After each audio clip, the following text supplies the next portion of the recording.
So it's still the beginning of the year. And so we thought, there's a lot of opportunities throughout the year to pitch and also find funding, which of course is something that everybody's looking for. So I really wanted to highlight the different opportunities that are sometimes annual, sometimes biannual, sometimes ongoing.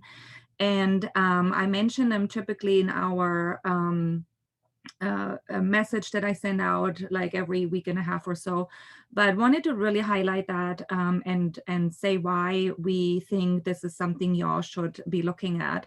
So I do like to start always with what my favorite definition of a startup is. It's a temporary organization built to search for repeatable and scalable business model.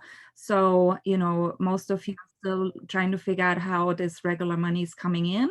And this is where we really are supporting you. This is the startup curve that I didn't invent that, but I like it. You get all excited, you start, building your company, and then you realize it's really hard, and you're kind of down in this area of, it's going in and out and up and down, and this is really where we like to help you. And then I view this as, it's not linear, it's going all over the place, up and down and around and backwards and forwards and all this. And then you need money to sort through all of that. So that is what the session is about. But I did want to do a quick plug for our roadmap. So if you have not filled one out of those, expect an email from me. If you've already received an email and haven't returned it back to me, expect another email until I get this roadmap filled in from you.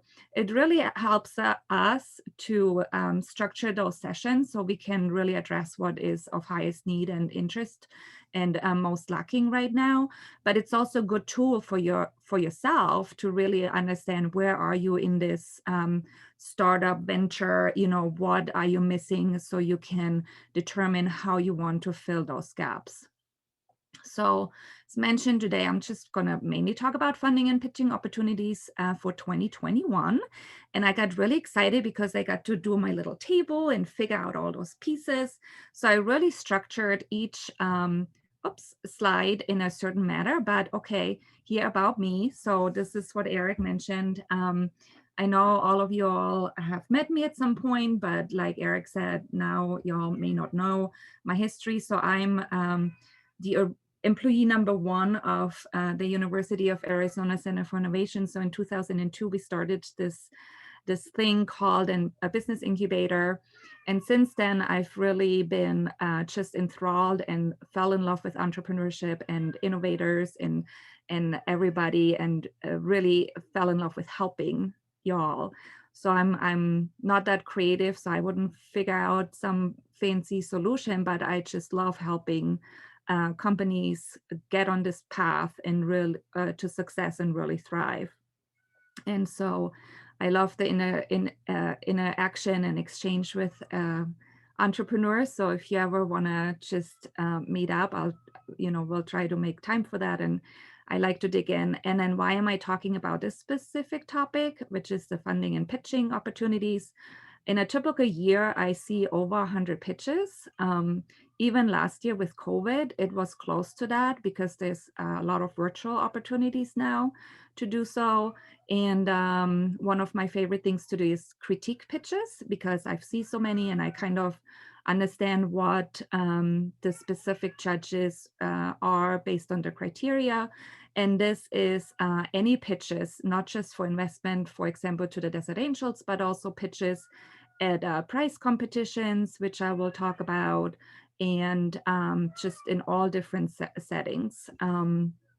So speaking about pitches and funding opportunities, a lot of folks, when you say, well, why would you pitch? Of course, it's as an investor presentation, but a pitch can be used for a whole variety of reasons and tactics. And the red ones here is really what I want to highlight. So there's demo days, and they're different from investor presentations in that it's more of you get a prize, it's There's some entertainment value in that, which is weird, but that's how it is. You also can then use your pitch to have a good structure for grant applications. And it really helps you to have clear communication about what your business is and how you present it out to the world. So it's really about telling the story of your company, getting noticed, and building a network. So a lot of the opportunities that we have here that I'll be going into right now, even if you don't think you have a chance of getting the money, which I will talk about the chances a little bit, a lot of times it really, as Eric even mentioned, it's not lost time to apply for those things. They really help you structure your thoughts, structure the way you communicate about your company. Sometimes even within a team, we've seen it where there's like 3 or 4 co-founders, and they thought they were all on the same page just by chatting. But once it's put on paper, they realized, oh, this is what I thought we're heading. And no, I thought we're heading that way. So it's a really great tool, again, to be all literally on the same page. And it really helps you when you apply for those things to get noticed and building out a network other than money. And I'll, for each of them, I have a thought on that. So with that, I'm just gonna dig right in. So 2021, the local scene. We are expecting any day again to have the Arizona Innovation Challenge come out. You hear us talk about that a lot. And it is a biannual opportunity that is hosted by the Arizona Commerce Authority. It is, each time they run it, it's $1.5 million, which means that up to 10 companies can receive up to $150,000. I think there was only one company in the very first round that didn't ask for the whole money, but so we definitely encourage you to ask for the whole 150,000. And we have the winner of the fall competition in our midst. One of the 10, as mentioned, was Sylvan Source with Laura, so she may have some tips and tricks. But when she talked about it the other day, she did say really working with Steve is what she felt pushed her over the edge to receive this money. So with all of those opportunities, please talk to us first if you're going after that. Your chances are so much higher to actually receive the money. And it is very unusual that a first-time applicant like Laura received the money. Usually it takes 2, 3, 4 applications for this. It is competitive. They usually get about 100 to 150 applicants for this money. It is a grant. So that means there's no equity exchange or anything. It does have some strings attached, which means you have to participate in the Venture Ready program, and there's some money set aside out of your $150,000 to pay back for that in all that. But it's a whole, what's great is you get a whole year's worth of training and things with that. So that's why it's 150 plus. What the minimum requirement is, you have to have 2 full-time equivalent work effort in that. And that cannot just be administrative, but it also does need to be some administrative. And what I did on each slide, I added the link. So if you go to that link, you can really read through all the different requirements and just really understand what it takes to do this. Let's see, this one is Arizona based, and we've had several of our companies win this. So they've now awarded over 100 of those awards, and I think we have about 10 or so of our companies that received that. So again, please ask us for help. Next up is Venture Madness. On the website, it does say that it's going to be on February 24 and 25. It is not going to be on February 2025. It'll probably be in October, and they're trying to make it a hybrid event. What's nice about this one is the application for Venture Madness is literally the exact same application as for the Innovation Challenge. I usually point out, hey, Karen, you have Arizona Innovation Challenge on there. Maybe you want to delete that. So it is just a really good use of this application. It's 2 pages. And we've also had companies that have presented about that. This one, there's not so much money involved. It's kind of random. Sometimes there's a prize, sometimes not. Sometimes it's more, sometimes less. It's just kind of depends on what the sponsors are that they receive. But it is the largest pitch event in Arizona. So again, this is where you want to be involved, you want to apply. If you don't get it, you want to participate, because this is the Arizona ecosystem, and it gets you in front of those judges that are the angels, the lawyers, all the people that are kind of in our ecosystem and care about entrepreneurship. The Unmet Conference is also sponsored by the Arizona Commerce Authority.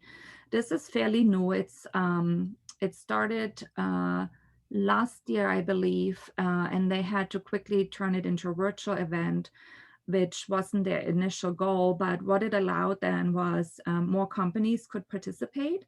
And on this one, it's kind of fun because, or interesting, when you go apply for it, there's like this list of who referred you, and it lists a whole bunch of venture capital firms, which most of our companies don't have any relation or referral from. However, there's this other category, and so you can click the other, and then you can put on it that you're with the University of Arizona Center for Innovation, and that gets you in. So we have standing, we have a name, so please use it, and don't get discouraged by this.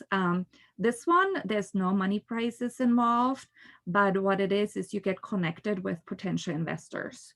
And they've done a really nice job with this one, where it's not just angels, it's actually venture capitalists, and they're from all over the nation. So this is not just our local group. This is really much larger, and hence, of course, we recommend you participate in that. It is Arizona based as well. Let's see, idea funding. So that's the one you'll hear us start talking a lot more about. We are co-hosting that, or we are not co-hosting, we're involved in the pitch competition, but Startup Tucson is the host on this one. It will be on April 15. Applications for this one should be coming out next week. And again, we encourage all of our companies to participate in that. Not so much for the money, even though there is some money, usually like maybe 5,000 or 10,000. We've had up to $25,000 for company. That's the prize money on this one. But it is the second largest pitch competition in the state of Arizona, and it's the largest for Tucson. So just to get involved, get to be known in our community, we really encourage you to participate. If you don't get picked to pitch, attend the sessions. You get to meet all the people you need to meet in Tucson with that. And again, we always have, some of our companies winning that and participating. And also, I did put on there the process, and most of those, you fill in an application. Usually it's, again, fairly standard. It's always the same questions about what's the problem you're solving, what's the solution, how are you better, what's your market, and those kinds of things. That when you fill that, when you do this 2-page application from the Arizona Innovation Challenge, you can copy and paste a lot of that into those other applications. And then this one has mentoring involved with it also that we actually provide. 10 West, that's an annual event. Not sure yet what the plan is for that, because this is based on the coalition model, so where people actually meet in person. So it didn't happen last year. They're hoping to do it the end of this year. And this is for anybody and everybody. Kind of think Tucson meets South by Southwest. So that was the original frame for this, but not starting out and based on music and culture, but based on innovation and entrepreneurship. And then the cultural part and the art part was added on. But it's when it does happen, it'll be downtown in different venues. It is hosted by Startup Tucson. And one great way to get involved in that one is to sign up for a speaking role. So there is talks and all sorts of things. So, put forth a topic that you want to talk about, and then you can get picked, and then you can have your own venue and speaking. You can be on a podium and talk about something. So that is where you get to be known again in the community as one of those people that really care about the community. This one here is the Bioscience Entrepreneurship Program. We also have great success with that one. I think most, if not all, of the Tucson companies have been our companies. This is strictly for life science companies that are commercializing things like medical devices and whatnot. It is also a grant. It is $30,000, which some of the life science companies go, well, that's not a lot of money. And that is the case for life science companies, but it's a plus because you also get a seat on the Bio Steering Committee of Arizona when you win this.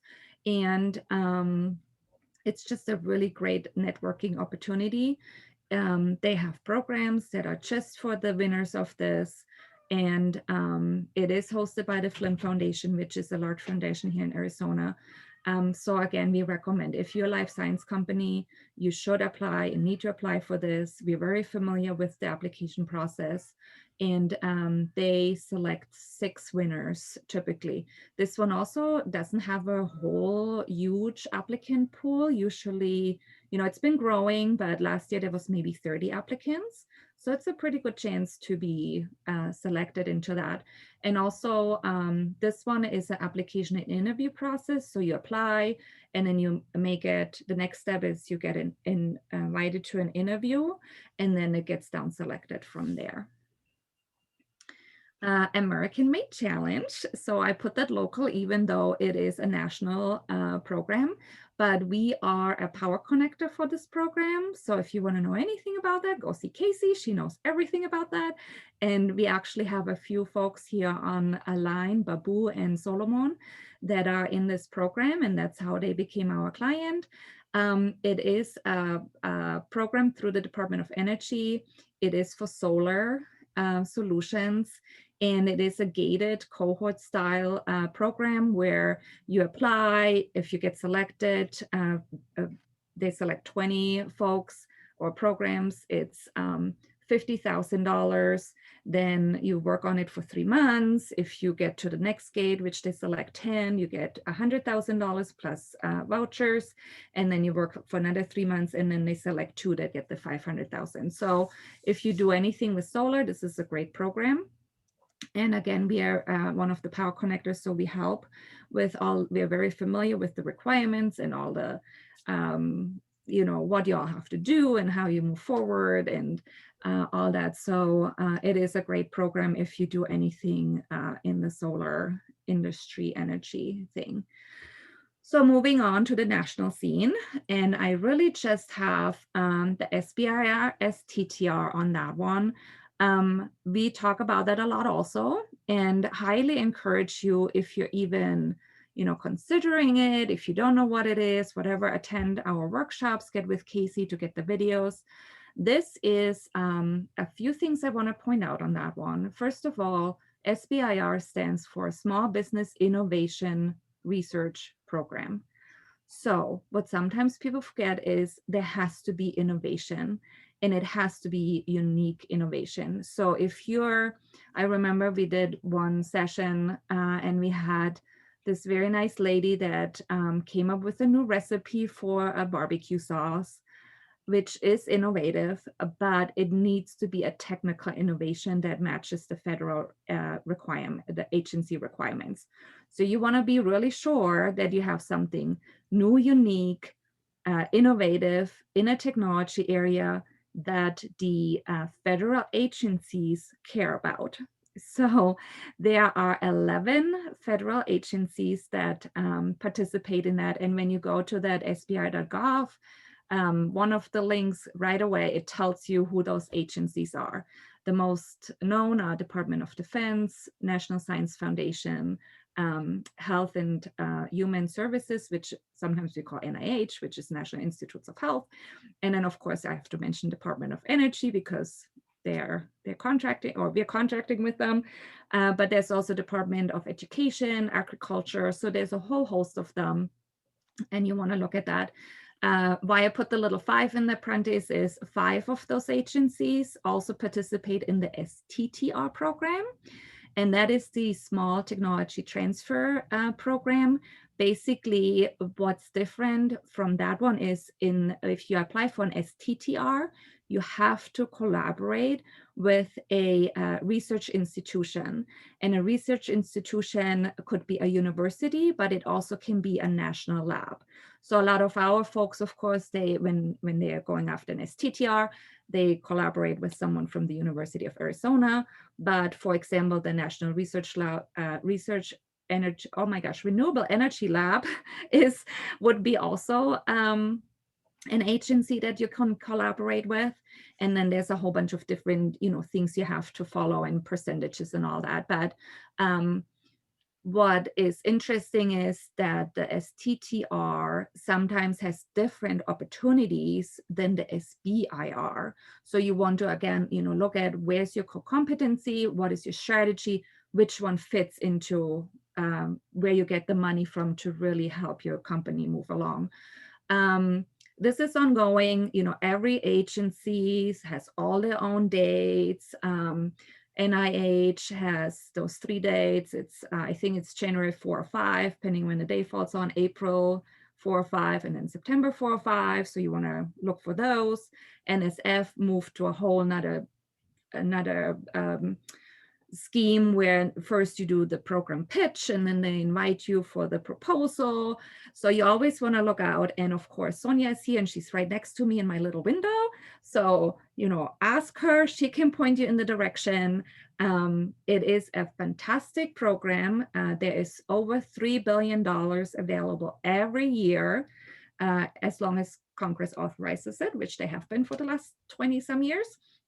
And then the STTR has $450 million. So it's a separate bucket of money because it's a little bit more different, challenging, or there's just a lot of different, several different things that you have to do. But it's good money. It comes in phases. Phase 1 is typically 50 to 250,000 for 6 months. That's kind of the proof of concept type thing. And then the phase 2 is what most people are after, of course, is the 500,000 to 1.5 million for 2 years. Used to be you had to be a phase 1 first and then a phase 2. Now there's a direct phase phase 2 program, but not all the agencies do it. So again, there's a lot of nuances. Sonia is the expert. I've been around long enough. I can tell you, some broad spectrums, but also want to point out it has to be a US-based for-profit company, and the work has to be done in the US. So this is federal tax money that's set aside from all those agencies. So make sure, that you're fully aware it's all US based. So, we taxpayers don't want to pay somebody else in some other country to do work for this with our tax money. So that's where that comes from. And it is all about commercialization. So this is not, to a research grant to figure out if you can do something. This is like, no, we got something, we think it can be commercialized, and now we need money to do this. It's definitely competitive. It's a treacherous application, if I may say so. It takes about at least 4 weeks of effort to apply. There's a lot of registrations and all that you have to do.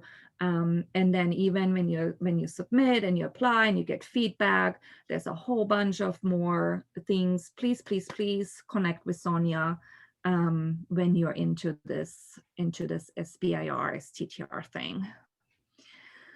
So moving over from grants and prizes to the equity scene.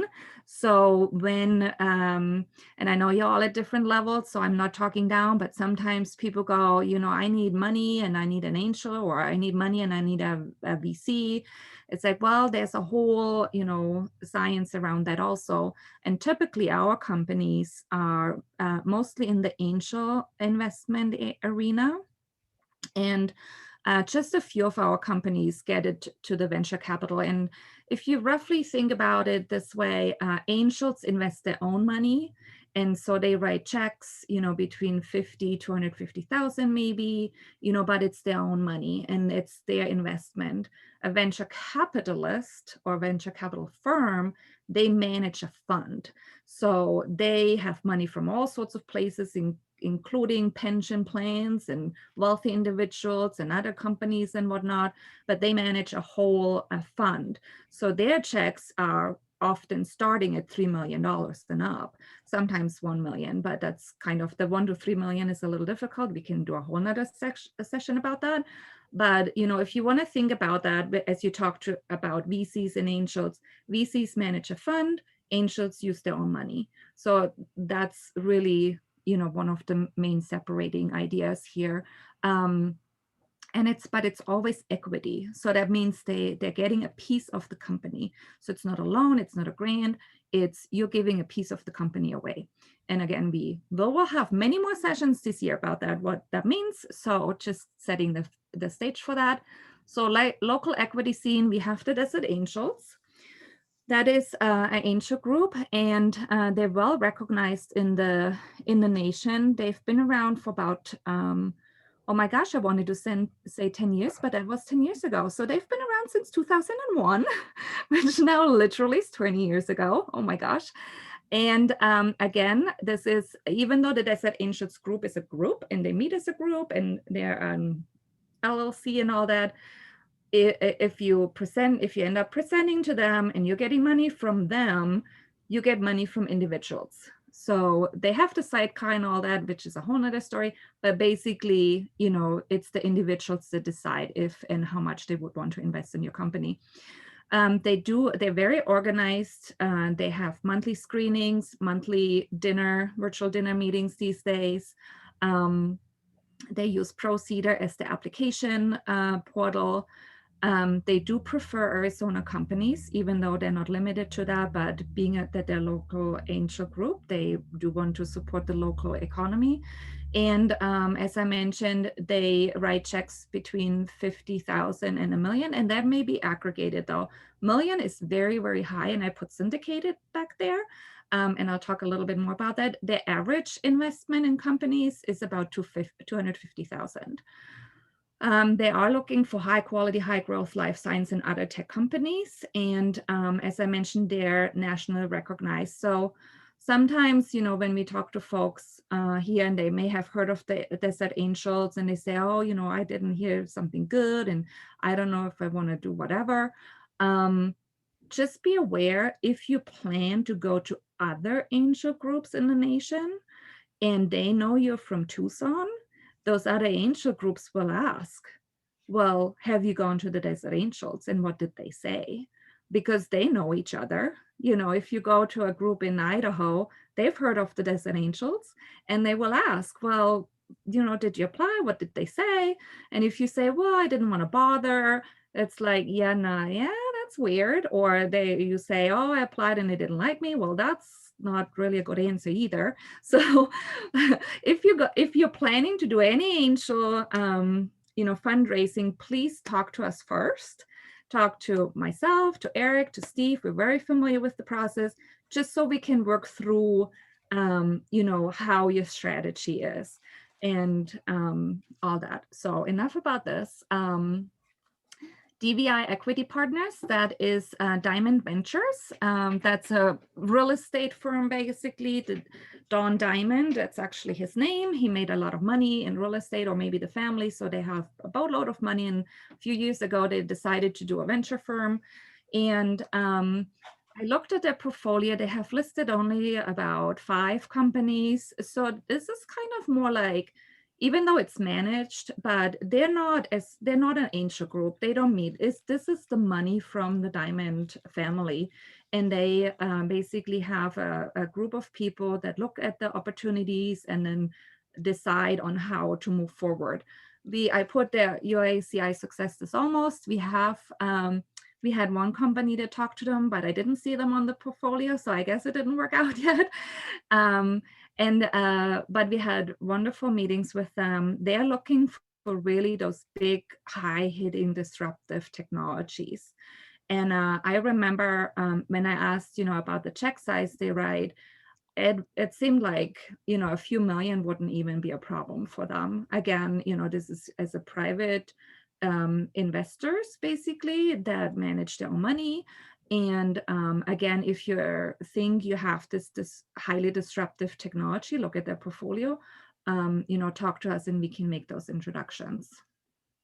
Bluestone Venture Partners is another one group that popped up about 3-4 years ago. It's really was started with Mara Aspinall. She used to be the CEO of Montana Medical, which was purchased by Roche. And this one focuses on life sciences, similar to Bluestone, except, I'm sorry, Diamond Ventures, except Bluestone, I believe, does have funds from additional individuals in it. And similar though, that it's kind of infrequent. There's just a few portfolio companies in that.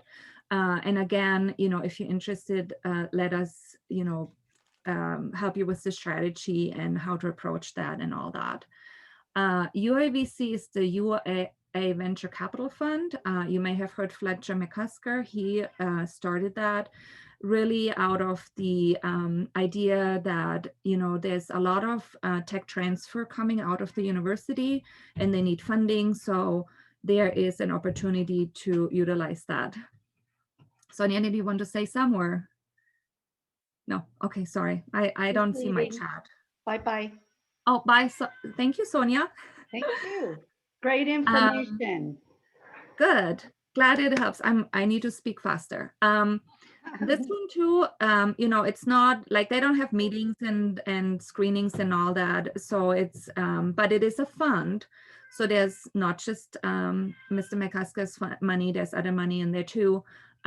He's been raising, I think he's on his 3rd fund actually right now. If you think you qualify or are interested in that, and being a client at UACI sort of qualifies you, so we can always talk about that. And their check sizes, I've heard up to $2 million so far. So again, talk to us so we can understand what you're after and how this might work. The Arizona Tech Investors, that is the angel group up in Phoenix. So I'm moving out of Tucson now. And they've been around for about 10 years, 15 years. And it's very similar to the Desert Angels. They have monthly screenings. It's the individual members that put in the money into the companies. And they also prefer Arizona.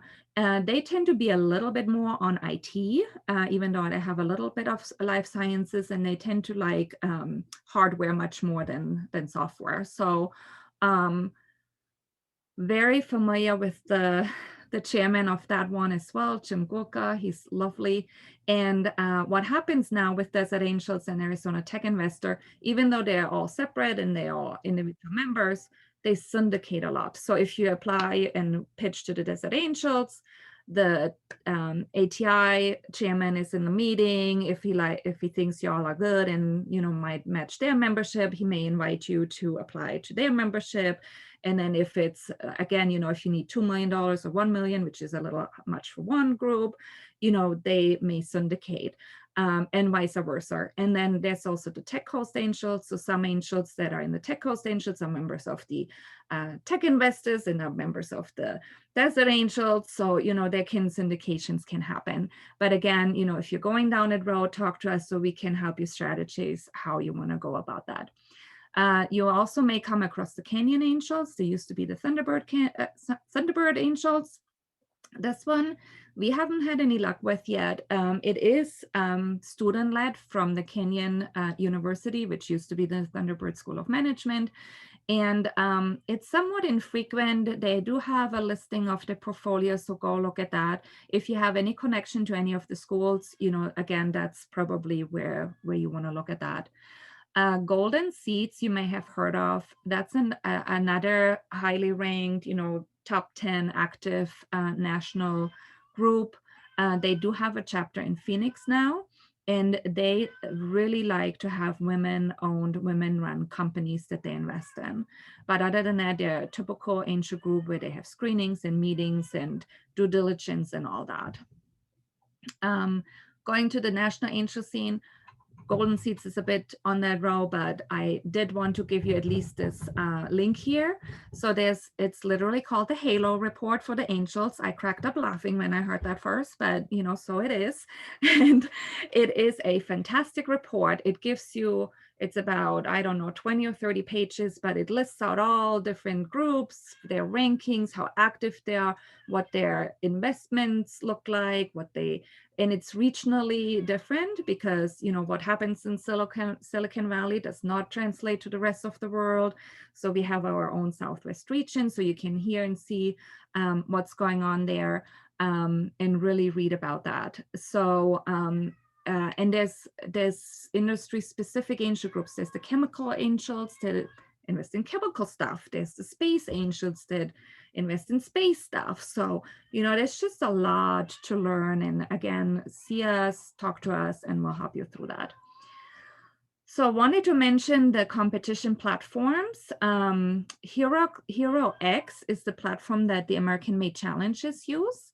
And NASA and NOAA are on there. So this is an opportunity to just hop on, see, is there anything that fits into my, core competency, technology, and then apply for it. The American Challenge, it's great because there is so many opportunities. They take even solopreneurs or even ideas sometimes, so you don't have to be formed a company yet. And then there's help along the way. The other one is Halo Science. Bayer Crop Sciences is on that, and PepsiCo.